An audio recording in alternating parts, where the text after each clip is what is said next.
In this video, we will teach the concept of subtraction to numbers with the CRA method, and we move from the concrete to the abstract in an interesting, fun, and joyful way. This video includes subtraction of numbers without regrouping and with regrouping.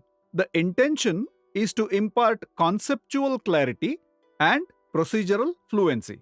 Hence, play and learn, do and understand. The learning outcomes prescribed by the NCERT for classes 1 to 5 are as follows.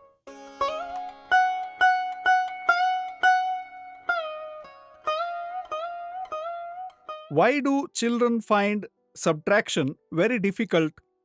It is because they don't understand the decimal system and place value. If they don't understand, subtraction will be difficult always. Subtraction, when you have to do it, you have to subtract from one quantity. That is how you begin the process of subtraction.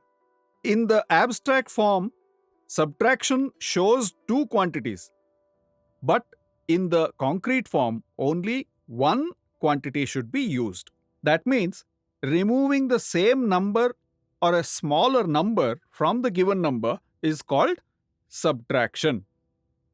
When we teach subtraction, it is important to know if the child can compare the numbers and recognize the place value. Knowledge of place value is required for subtraction of numbers using regrouping method. It is also important to understand the regrouping method and to make groups of 10 before we start subtraction.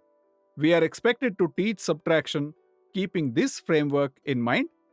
Let us consider the various TLMs used to teach this concept.